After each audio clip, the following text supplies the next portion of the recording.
गगनपुर नाम का एक गांव था जो कि समुद्र किनारे बसा हुआ था। वहीं एक मनोहर नाम का मछुआरा पत्नी रज्जो और बेटे चंदू के साथ रहता था। समुद्र किनारे गांव होने के कारण वहाँ ज्यादातर लोग मछली बेचने का काम ही करते थे, लेकिन सभी मछली पकड़ने केवल दाईं तरफ जाया करते थे, क्योंकि बाईं तरफ एक पुराना पानी का जहाज खड़ा था और लोगों का मानना था कि उसमें एक नाविक की आत्मा है। छगन टहलते टहलते समुद्री तट के बाईं तरफ पहुंच गया था। उसे ध्यान ही नहीं रहा था कि वहां वो रहता है। हे भगवान, मैं ये कहाँ आ गया? यहाँ तो वो रहस्यमयी नाविक रहता है। मुझे जल्दी से निकलना चाहिए। रुक जा, रुक जा, हे भगवान, वो आ गया। छगन पीछे मुड़कर देखता है तो उसके सामने एक बहुत ही खतरनाक सा दिखने वाला आदमी खड़ा था। उसे देखकर छगन की चीख निकल जाती है और वो आदमी उसकी तरफ भागने लगता है। छगन भी हड़बड़ाकर वहां से भागता है और एक पत्थर से टकराकर गिर पड़ता है। वो खतरनाक आदमी अब छगन के पास आ चुका था और तभी छगन बेहोश हो जाता है। तो इससे किसने बोला था वहां जाने को? ये तो होना ही था।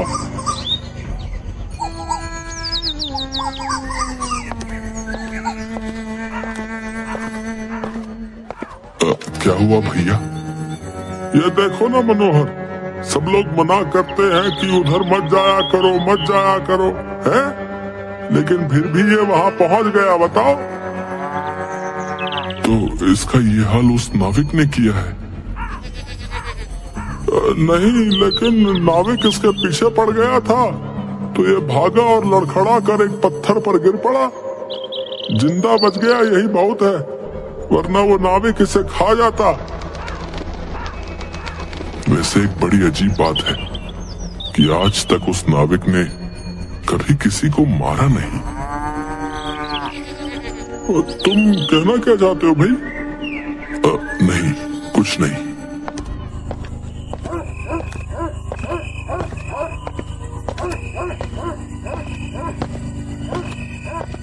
अरे आप आ गए? आओ आओ, मैं आपका ही इंतजार कर रही थी।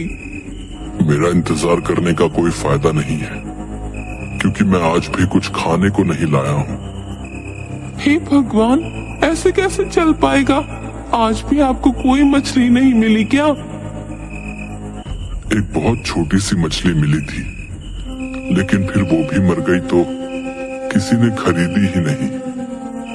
वहां मछुआरों की इतनी ज्यादा भीड़ होने लगी है कि मुझ जैसे छोटे मछुआरों को कुछ हासिल ही नहीं होता।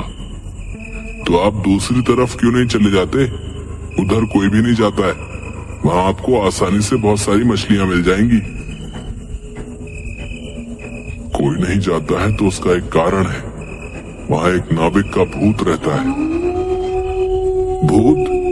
क्या सच में ऐसा होता है या लोगों ने अफवाह फैला रखी है? सच है, तू इस बारे में बात मत कर, जा जाकर चुपचाप सो जा।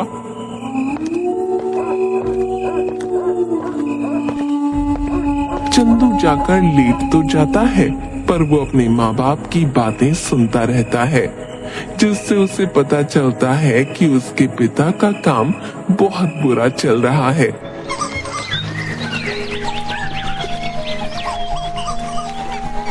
वो अगले दिन अपने दोस्त राजू से मिलता है, जो कि गांव के प्रधान हरि प्रसाद का बेटा था। मेरे पिता को भी एक भी मछली नहीं मिल रही है और हमारे घर में खाने के लाले पड़ गए हैं। इसलिए मैं सोच रहा हूँ कि मुझे समुद्र तट के बाईं ओर जाकर देखना चाहिए कि वहां क्या है और कोई क्यों नहीं वहां जाता। तू पागल हो गया क्या? तुझे पता नहीं कि वहां एक नाविक का भूत रहता है? बड़े लोग तो कुछ भी मनगढ़ंत कहानियां बनाते रहते हैं। मैं जब तक अपनी आंखों से नहीं देख लेता ना, तब तक इन बातों पर विश्वास नहीं करूंगा। इसलिए मैं वहां जा रहा हूं और तू मेरे साथ चल रहा है। खुद को तो मारना चाहता है और मुझे भी मारना चाहता है।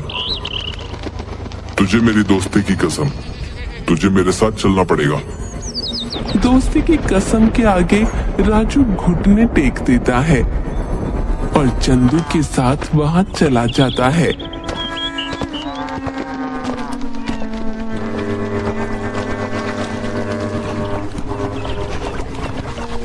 वहां वो लोग देखते हैं कि समुद्र किनारे एक पुराने जमाने वाला पानी का जहाज खड़ा है, जो कि काफी हद तक बर्बाद हो चुका है। चल उस जहाज के पास चलते हैं। यहाँ तक तो आ गई, ये काफी नहीं है क्या जो तुझे उस जहाज के पास भी जाना है? चल तो जहाज भी देख लेंगे और ये भी कि यहाँ पर मछलियां हैं या नहीं।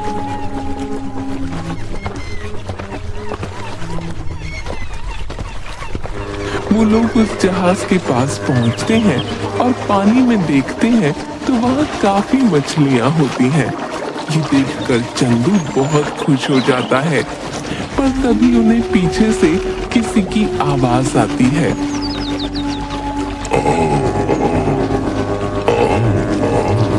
मेरे शिकार,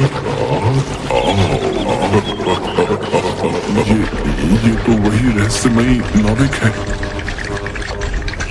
भाग चंदू, ये भूत है। अरे चंदू जल्दी चल यहाँ से, वरना ये हमें मार डालेगा। अरे रुक तो, नहीं ये हमें मार डालेगा।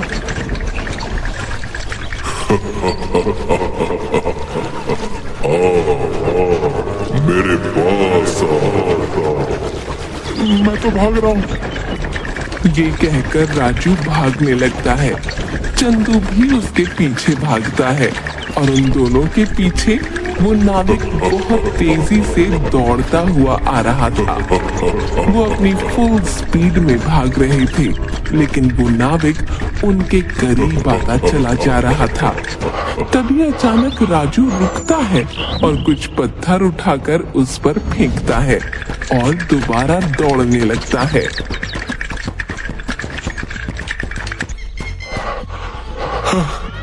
आज हम बस बच ही गए, वरना हम उस नाविक का शिकार बन गए होते। अरे तू पागल है, 1 मिनट रुकता तो सही। तुझे ज्यादा मरने का शौक हो रहा है तो तू चला जाना, मुझे माफ कर दे। चंदू राजू से गुस्सा होकर अपने घर चला जाता है।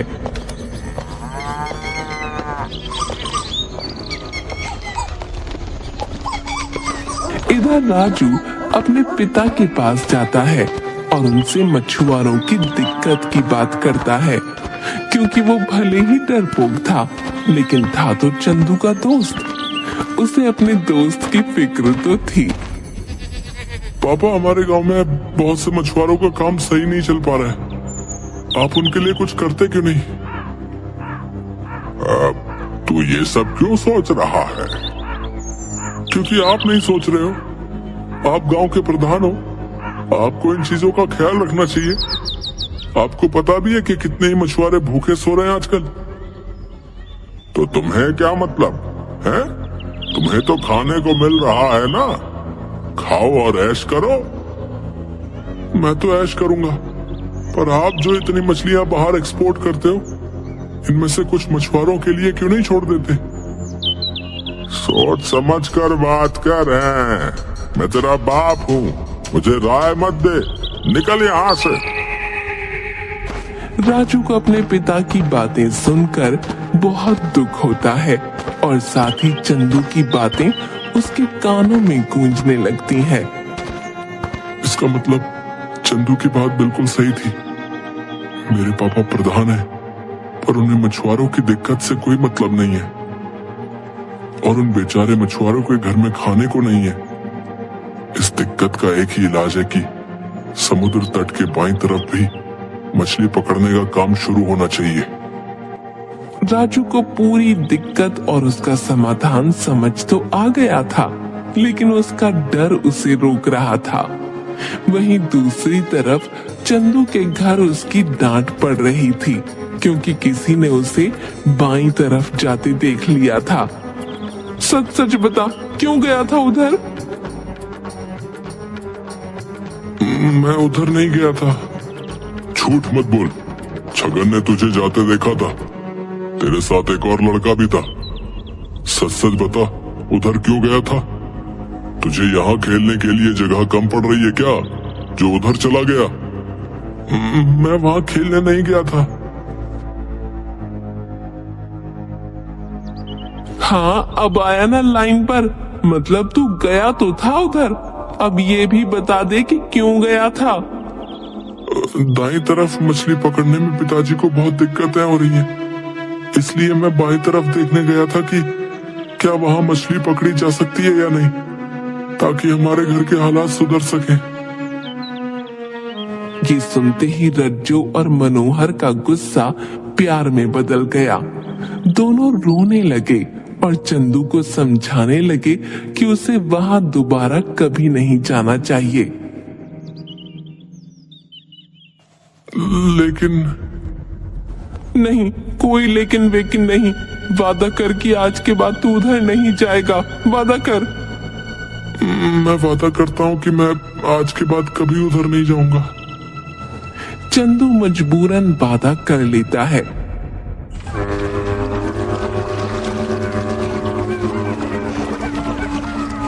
उसी रात एक शराबी समुद्र तट के बाईं तरफ चला जाता है। उसे बिल्कुल होश नहीं था। वो जाकर उस नाविक से टकरा जाता है।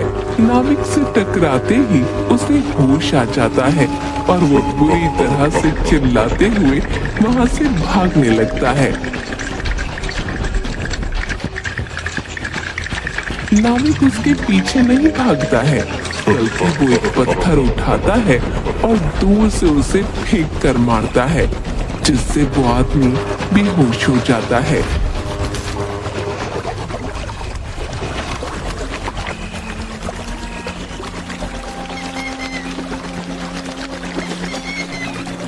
अगली सुबह वो नंगा चौराहे पर पड़ा मिलता है।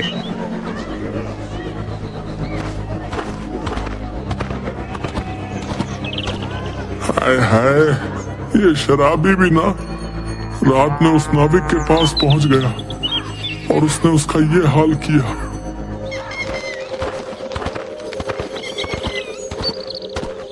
राजू, तुझे एक बात अजीब नहीं लगती कि ये नाविक किसी को जान से नहीं मारता है? तो तू क्या चाहता है, वो सबको मार डाले? मैं क्या चाहता हूँ ये पॉइंट नहीं है।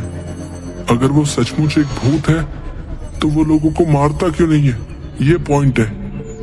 हाँ, ये बात तो तू सही कह रहा है। उस दिन मैंने जब उसे पत्थर फेंक के मारे थे तो वो भी उसके ऐसे ही पड़े थे जैसे किसी इंसान के पड़ते। उससे वो रुक भी गया था।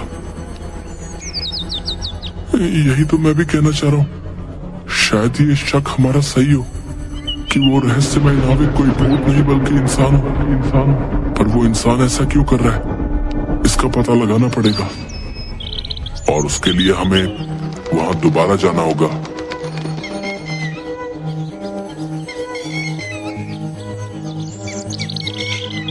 इस बार वो लोग एक प्लान बनाते हैं जिसके हिसाब से वो लोग वहां जाएंगे, लेकिन राजू छिप कर रहेगा और नाविक के सामने आते ही उस पर जाल डाल देगा।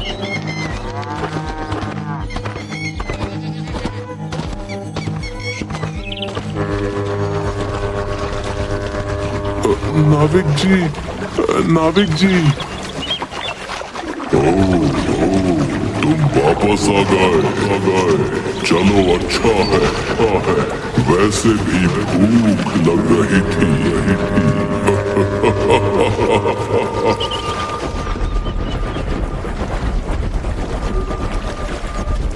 ये कहकर वो नाविक चंदू की तरफ भागना शुरू कर देता है और चंदू अपनी जगह पर खड़ा रहता है।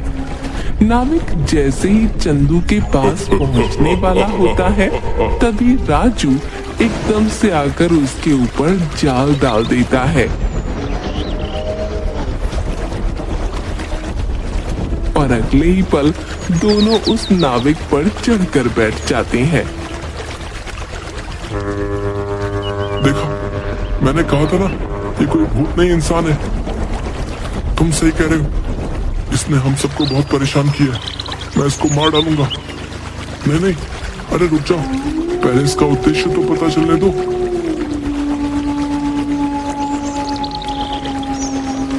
बता साले, तू ये क्यों कर रहा था? बताता या पत्थर से तेरा सिर कुचल दूं?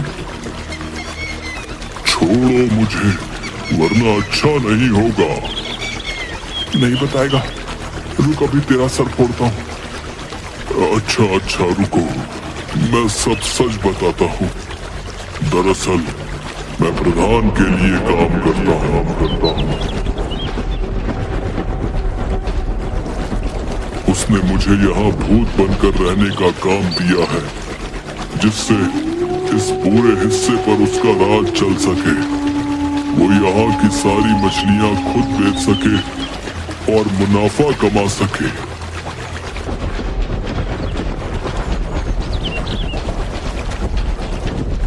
क्या मेरे पापा ने तुमसे ये सब करने को कहा था?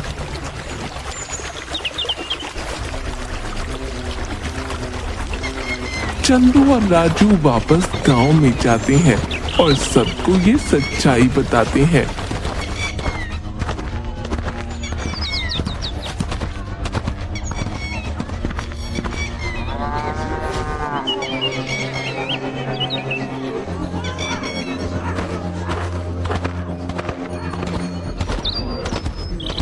मछुआरों को जब सच्चाई पता चलती है तो सब प्रधान के घर के आगे धरना देने लगते हैं।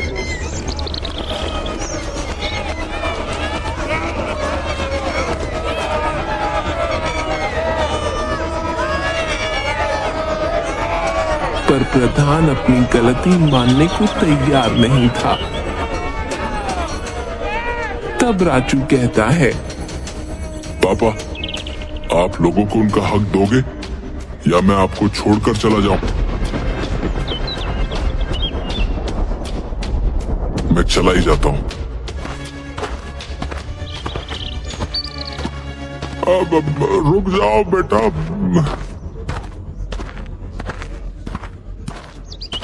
मैं अपना गुनाह कबूल करता हूं। मैं मानता हूं कि ये मैंने ही किया था। वहां कोई भूत नहीं था।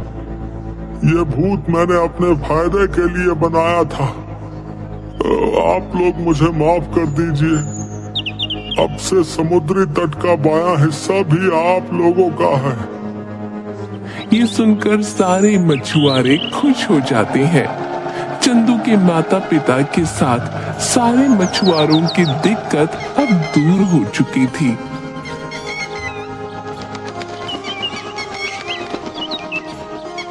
अब कोई रहस्यमय नाविक नहीं था, सिर्फ खुशहाल मछुआरे थे।